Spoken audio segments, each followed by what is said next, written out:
Guys, I won't sugarcoat it. Things have taken a wild turn. Picture this.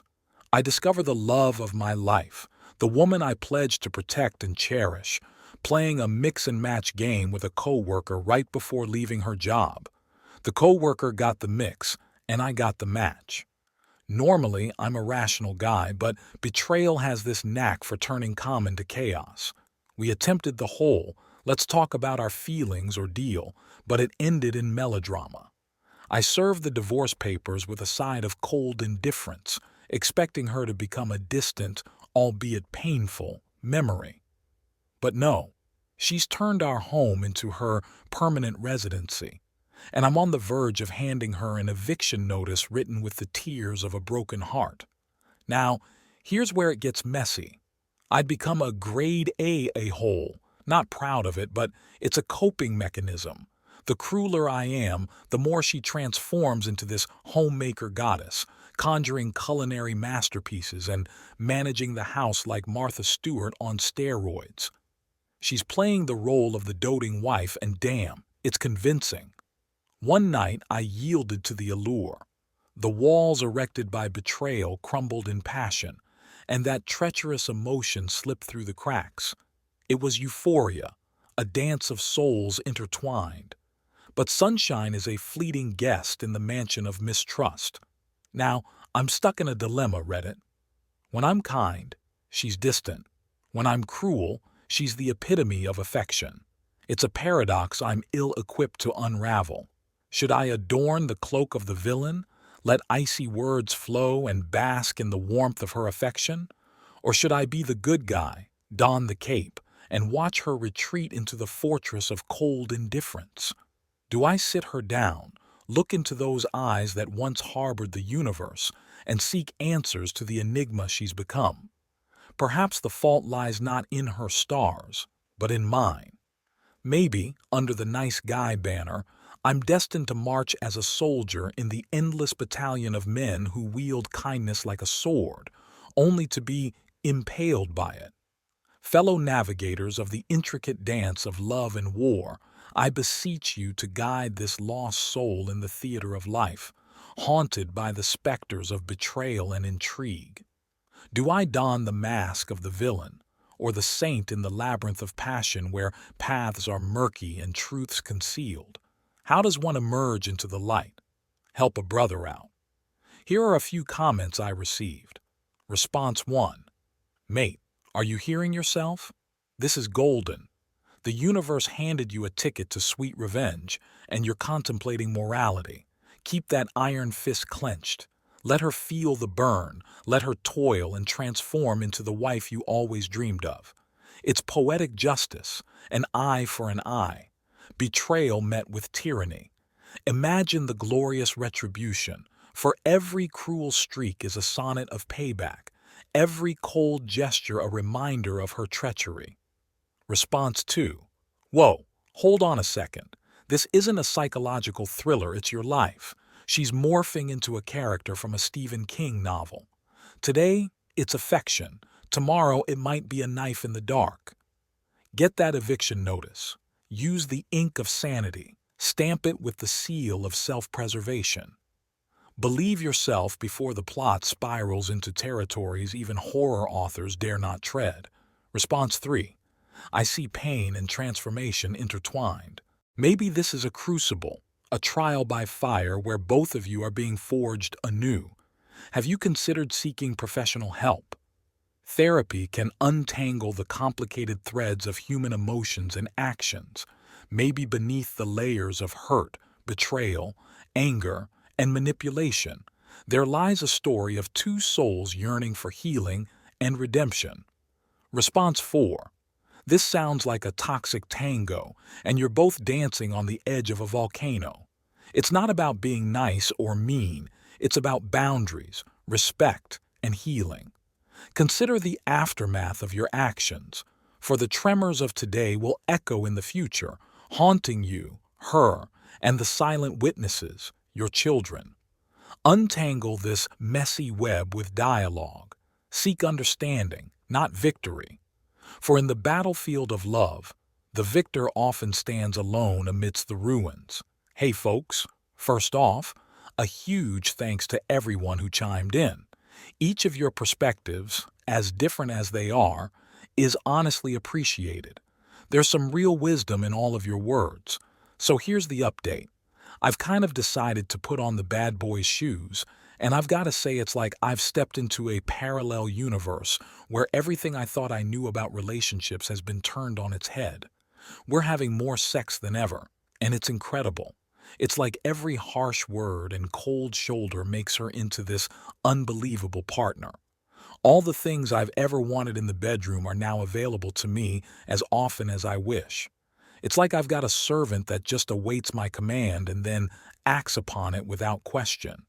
Beyond that, she's in the kitchen whipping up new recipes, joining me in workouts, and honestly looking the best she's ever looked. It's almost cinematic, and I'm playing the cold, distant anti-hero. But here's the thing. It feels foreign. Each stirring gaze and cold word get me everything I've ever wanted from her. But at the same time, there's this gnawing feeling. Is this who I really am? Or is it just the character I'm playing to dance to her twisted tune? It's like there's a version of me that's more natural, more genuine, a me that wants to give and receive love openly without games or power plays. But every time that guy shows up, it's like she pulls away. Are all women like this? Is the fantasy of having a partner who wants a guy that's genuine, who gives and receives affection openly, just that, a fantasy? Maybe the reality is women want a man who takes control, who's stern and demanding. I'll keep you all posted as this saga unfolds. Right now, I'm the villain, and it's getting me everything I wanted. But I can't shake the feeling that there's another chapter to this story that's yet to be written. Till the next update, cheers. Hello again, everyone. I've returned to share a final update, stripped of the dramatic flair. It's hard to maintain any pretense when you're knocked down and stripped bare by revelations that shake the very core of your existence. So here I am, just a man, raw and unfiltered, recounting the unsettling climax of this twisted saga that my life has spiraled into. Our home, which once echoed with warmth and laughter, had turned into a cold, silent battlefield. At every glance, every touch was a calculated move in a silent war I didn't even know we were fighting. But that changed the moment I stumbled upon her secret weapon, her journal. In this bound collection of hidden truths and veiled schemes, I found a narrative that bore no resemblance to the life I thought we were awkwardly yet passionately rebuilding. Each line was a revelation, a sinister orchestration of manipulation crafted with the meticulous precision of an artisan. She was an actress, and I unwittingly her audience and co-star.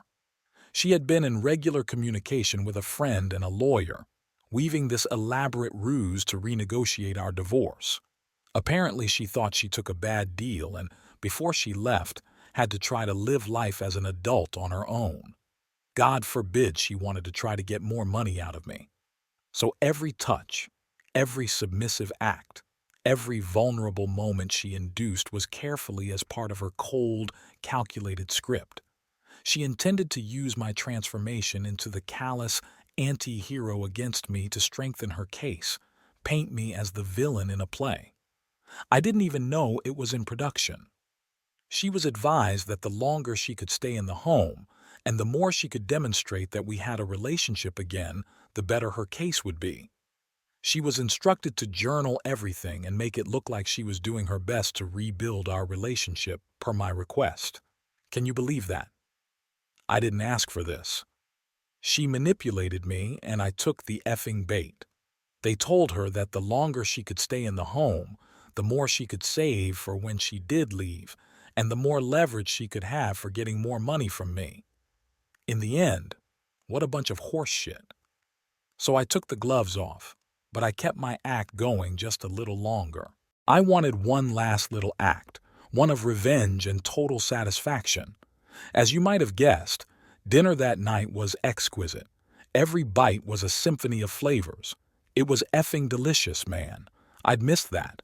But oh well, she was at her best, a testament to the disturbing revelation that my callous indifference had unknowingly nurtured her into this pinnacle of domestic grace. After the meal, I took her to the bedroom where a nice leather chair with a soft blanket and pillow awaited me, and a pillow on the floor and hair tie awaited her. I took my time. I stared up at the ceiling and laughed in my head. I was a mix of emotions, angry, satisfied, in control, and even slightly sad for a moment or two. It's not like I asked for this to end this way, but yet here we were. After I finally let myself go, I pulled the journal out from behind the pillow that supported my back. I opened it up and laid it across her face as she looked up at me. She tipped her face forward, and it fell open in front of her right where I placed a sinister bookmark, her eviction notice. I told her that I had documented everything, photos of her communications as well as photos of every page of her journal. The tables had now turned, the puppeteer now a puppet caught in the strings of her own deceit.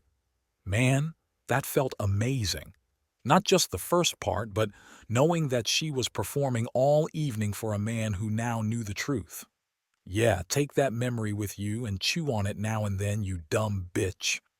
The next 30 days were an exercise in grim satisfaction. Each advance from her met with cold silence, every act of kindness a reminder of the facade that had imprisoned me. I watched her every move, immune to the enchantment of her wife, eyes wide open to the deception that lingered in every touch, every glance. It was over, and she knew it. She's now relegated to a run-down apartment, navigating the waters of job hunting, and a life reduced to cold, stark reality.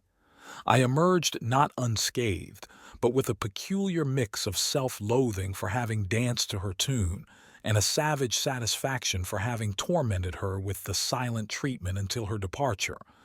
I mean, I feel like an idiot for embracing this lifestyle for any length of time at all, but also satisfied that I could actually torment her for a while. Maybe all of this taking care of me stuff was the universe's gift to me in some twisted way. I was able to get a lot of my frustrations out on her, and I built a stronger backbone for future relationships. I also walked away with the original divorce deal, which was more than fair in my direction, and amidst it all, a new energy pulse within me. The chains are broken, and with the shards of a love shattered and a trust betrayed, I'm reconstructing my existence. I'm investing in self-renewal.